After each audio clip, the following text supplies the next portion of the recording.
En resumidas cuentas, el inicio de los videojuegos es ahí en el torno a 1970, con muchas universidades y estudios de ingeniería ahí que empezaron a chiviar con distintas maquinitas. Muchos usaban hasta el mismo espectroscopios no sé, analizadores de señal para hacer juegos medio burdos. Pero bueno, Space Invaders y el juego este que se llama Polygon fueron como los primeros grandes juegos que se empezaron a monetizar con maquinitas de ficha, digamos. Digamos que el inicio del videojuego es en el arcade prácticamente, el hecho de que ibas al local, comprabas un fichín y jugabas hasta que te moría. Eran muy basados en altas puntuaciones, etcétera. Y bueno, Atari primero se intenta meter en el mercado de los arcades, innovando un poco con el tema de que el cajón que te vendía Atari le podías cambiar el juego, que ese era el chiste. Antes vos comprabas no sé, el Space Invaders y el cajón tenía el Space Invaders y si querías otro juego había que comprar otro cajón y cambiar todo. Entonces, bueno, para la distribuidora era mucho más fácil. Te daba el cassette del juego nuevo, se sacaba el cassette, eran unos cosos importantes, grandotes. Se ponía el nuevo y se jugaba ese juego. Bueno, Atari estuvo coqueteando mucho tiempo con intentar llevar los videojuegos a la casa. Ya hubo algunas iteraciones de juegos en la casa, como era Pong, que era la consola con Pong y solo se jugaba Pong con el joystick del rodillito. Ujú. Que ni siquiera tenía el botón rojo, ¿no? Era un coso cuadrado con un rodillo en el medio que se hacía así nomás, tiki tiki. Subía, bajaba el cosito y solo tenía el Pong.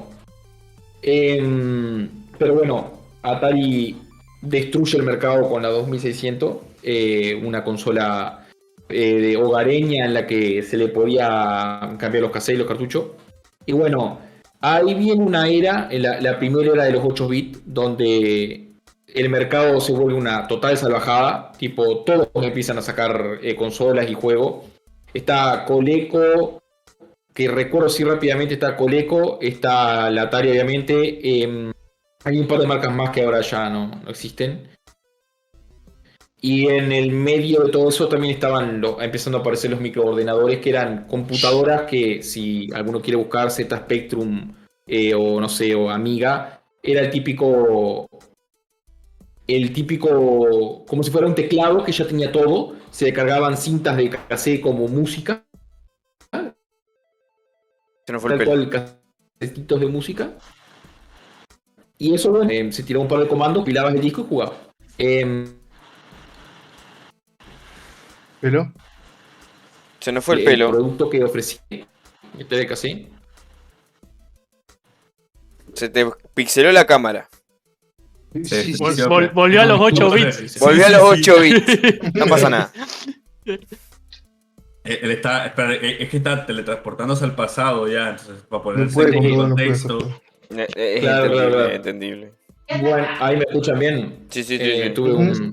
tuve una interferencia. Ya vuelve la cámara en un ratito. La cosa fue esa, está. Todos estos microordenadores eran complicados de armar y el Atari era. Vos comprabas la consola, iba a la tienda, te compraban el cassette, lo enchufaba y la máquina marchaba.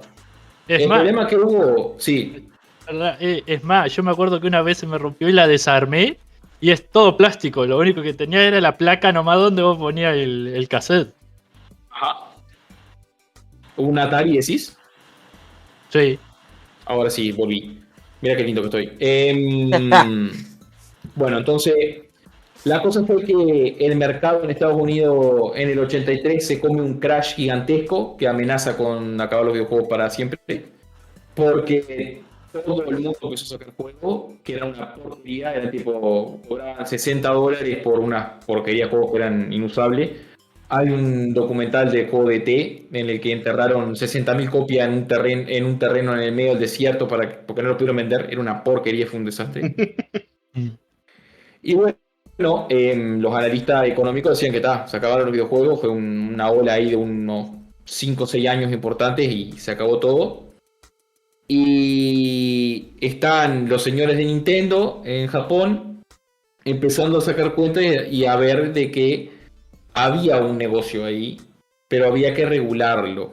Nintendo hacía cartas, juegos de carta y hacía un par de juegos de cartas, juegos de mesa tradicional en Japón. Ellos eran famosos por las cartas.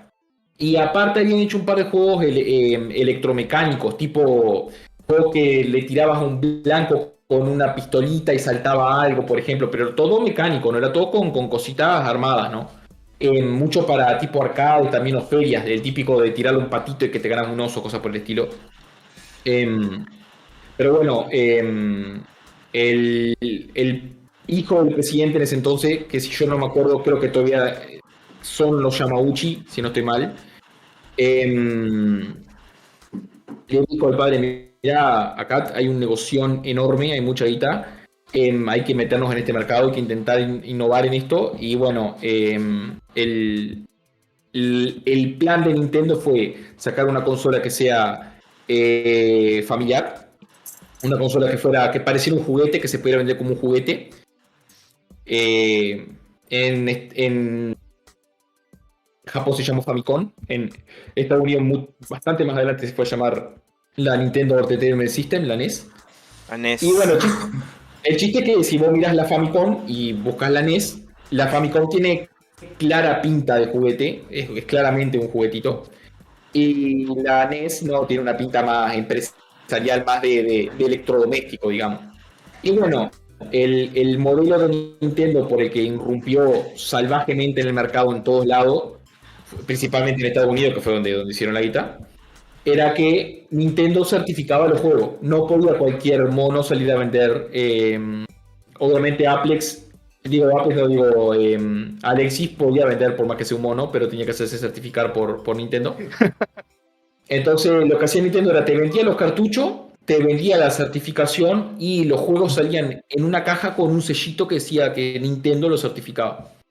Entonces bueno, eso le prometía al padre que cuando le compraba el juego al niño le estaba comprando algo que bueno, por lo menos era algo decente jugar, que iba a entretener el Wii un rato y que la plata valía la pena. Explotó la NES, explotó. En Estados Unidos se comió todo. En Japón reventó todo. En Estados Unidos salió en el 83. En el 85 salió en Estados Unidos como 2 años más tarde, porque la estuvieron rediseñando e intentando adaptar al mercado yankee, con el mismo sistema también de que tenías que certificarte y tenías que seguir los patrones de Nintendo. Y bueno, está. Es decir, a Nintendo se le dice que es el que resucitó a la industria del videojuego con la NES. Y bueno, arrasó en esa generación. En los 8 bits fue por mucho el mayor distribuidor de videojuegos. Sega estaba con su Entertainment System que no pegó. No, Entertainment System no, perdón. Esa era la de Sega, era la Master System. No vendió lo mismo, ni cerca. Y bueno, está. A Nintendo se paró como un mastodonte ahí. Generó mucho escozor en la industria también, porque Nintendo controlaba cuántos cassettes podías vender, porque ellos te los tenían que fabricar. Y aparte había que hacerse certificar por Nintendo, y obviamente Nintendo mascaba un pedazo de juego cada vez que vos te certificabas, ¿no? Es decir, si hay algo que se van a hacer, es plata. ¿En qué año fue el tema de la NES que salió a la venta? La NES salió en el 85. Déjame que tengo Wikipedia acá de pasar chanchada, pero en Japón salió la Famicom el 15 de julio del 83 y el 8 de octubre del 85 sale la NES, que es la Famicom Yankee nomás. Vendió 61.91 millones de unidades en el mundo. Vendió nada. En Estados Unidos nomás 34 millones. Una verdadera barbaridad. Una verdadera barbaridad. Estaba intentando ver si encontraba el nombre del ingeniero que la creó, que es el creador también de la Masayuki Uemura. Fue un monumento, por favor, ese hombre. Y creó después la Game Boy todavía. El tipo, si era algo que sabía, era hacer maquinita de videojuegos. Que la Game Boy es del 89, ¿no? En Japón, creo. De esa me acuerdo porque, bueno, me gusta Pokémon y creo que... Pero la Game Boy creo que fue del 89 Sí. No me extrañaría, no estoy seguro, pero creo que es del 89. Puede ser, me suena que es de un poquito antes. No, 89 sí. 89. Pero sí, Nintendo tenía un estudio que era R&D, que era el estudio de desarrollo y investigación. Y bueno, Yamauchi creó el chip, el formato del cassette, etcétera, y explotó. Eran baratas de fabricar, eran ya les digo, a los japoneses les gustaba ese concepto de juguetito, de que pareciera un juguete, de primera querían que se entendiera que era para un niño eso. Y en Estados Unidos tomaron un enfoque un poco más así gris y más cuadrado, como para que no quedara un juguete en el medio de la sala, en la casa del niño. Entonces era algo que más bien se mezclaba con el entorno. También pusieron el formato de cassette, el de NES, es el formato del cartucho grande, chato, ese espantoso. A mí no me gusta nada, la verdad. Sí. Bien cuadrado. Pero el chiste de la NES, que era lo que cuenta la historia, es que es solamente por juego, es que la NES original en el joystick tiene un botón que te expulsa el cassette. Que no sirve de nada que te expulse el cassette. Es decir, lo podés sacar a mano también. Pero en el joystick tenés un botón que te saca el cassette, te lo hace saltar. Y eso era, viste, que a los gurises le encanta la bobada de si la consola le puede sacar el cassette de lejos, ya está honesta. Entonces tuvieron que diseñar toda una ingeniería ahí, por eso largo del cassette, etcétera, también para poner las pilas. Pero si vos agarrás un cassette NES original y lo abrí, es tipo una caja así, en la que esto es el chip y todo lo otro es plástico vacío que no tiene nada. Algunos juegos lo aprovecharon ahí, pero muy poquito. Así que bueno, en resumen, hay toda una generación previa de videojuegos y microordenadores a la NES. Muy importante, en Europa fueron boom, y en Inglaterra, en el Reino Unido fueron muy importantes. Sinclair principalmente con la ZX. Pero Nintendo lo mandó a la masividad. Lo hizo para todo público, para públicos chicos aparte, para niños. Y lo hicieron mainstream a los videojuegos. La NES se volvió una consola mainstream que todo el mundo podía comprar y era enchufar y estaba pronto para jugar. Y digamos que ahí arranca lo que conocemos como hoy en día el formato de videojuego, digamos. El cassette que compras, enchufás y te pones a jugar. Y bueno, en el que casi todos nosotros nos iniciamos.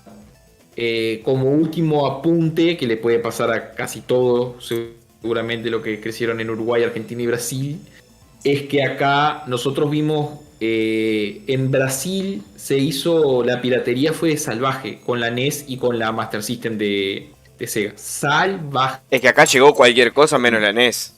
Cualquier cosa. Hay que hacer. Yo tengo una Sega que se llama Sega Genesis 2, que si lo buscan les va a salir, la van a reconocer, la han visto en todos lados. No, le iba a buscar para el programa y me olvidé. O las Nikita también, esa era otra. Las Nikita. Yo tuve la famosa Polystation. La Polystation, que era la PlayStation con forma de... Y después, si no, también vino el modo de teclado. Que fue una de las... también. Yo tuve uno. Que la Polystation fue uno de los peores... de las peores decepciones de mi vida. Porque mi padre llegaba de Montevideo de trabajar y me dijo, tengo un regalo. Te llevo un regalo de Montevideo, te llevo un regalo. Cuando vi la caja y vi la forma de la PlayStation, obviamente en esa época dije imposible tener una PlayStation. La jugábamos solamente en los ciber. Cuando íbamos a jugar. Y dije una PlayStation. Y la abrí. Cuando ya vi el nombre dije, acá hay algo que no me cierra. Y cuando la abrí tenía un cassette. Para poner un cassette dije, bueno. Pero fue una de las primeras grandes decepciones de mi vida. La Polystation fue tremenda. Precisabas 17 cassettes para jugar Win Eleven. Cada vez que cambiaba el cuadro tenía que cambiar el cassette. Sí, por eso. Por eso era importante hacer esa pequeña introducción a cómo llegó los 8 bits, cómo casi se va a la mierda los videojuegos y Nintendo los salva. Y lo cierto es que hay una gran competencia entre Nintendo y nadie, pero en los 16 bits sí aparece Sega, que le come una parte importante a Nintendo con Sonic. Hay toda una guerra importante. Fue como la primera guerra grande de videojuegos, en donde está Sonic, aparecen los nuevos Mario, aparece Mario Kart, aparece Donkey Kong Country, todo. Por eso, puede ser que muchas personas hayan jugado en la misma consola muchas cosas distintas. Seguramente todos tuvieron una consola que con el cassette podía jugar juegos de Mario y de Sonic. No era así en realidad. Esa era la escena nuestra del videojuego, que era todo re trucho, la verdad. Era todo re trucho y pirata. Y los cassettes valían 80 pesos, digamos. Por eso cuesta mucho acá, por eso cuesta mucho el diferenciar entre 8 y 16 bits. Porque Muy se difícil, jugaba todo en lo Y- mismo y era complicado. Y más difícil, tipo, saber qué era exclusivo de quién. Tipo, no, esto era de Sega, esto era de Nintendo. Ni idea, acá Olvídate. todo andaba en tu consola.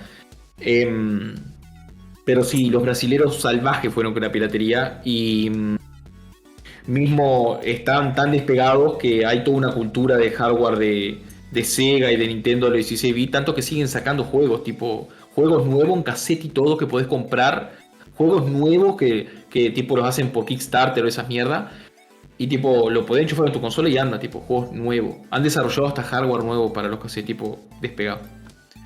Así que bueno, esa era como la intro del aparatito. Y bueno, la idea era repasar un poco la nostalgia y ver, bueno, o cómo llegamos a las sagas, cómo llegó esa primer consola de videojuegos, si es que fue una de estas. Y cuáles fueron esos primeros juegos que lo acompañaron. Bueno, Yo para no arrancar yo. No, Sí, dale, mano, dale. No, yo iba a compartir porque acá tengo los datos técnicos que tenía la Famicom. Ajá. A ver si no estoy medio raro. Mira, dice, la Famicom venía con un procesador de la empresa Rico de 8 Sí. bits. Sí, Bueno, sí. A 1,79 MHz. Mira, dame un segundo, mono, que pongo ya. Vos seguís contando que yo abro el de PlayStation y te cuento a ver qué tenía de PlayStation. Con 4 generadores de tono. Solo contenía 2 KB de RAM interna. Y lo voy de RAM. El disco duro de la consola estaban los cartuchos que podría almacenar en un inicio hasta 40 KB de memoria. Una vez. Sí, nada. Tal vez para nuestro día esa cantidad de procesamiento y de almacenamiento no sirve para nada, ¿no? En ese momento era una locura.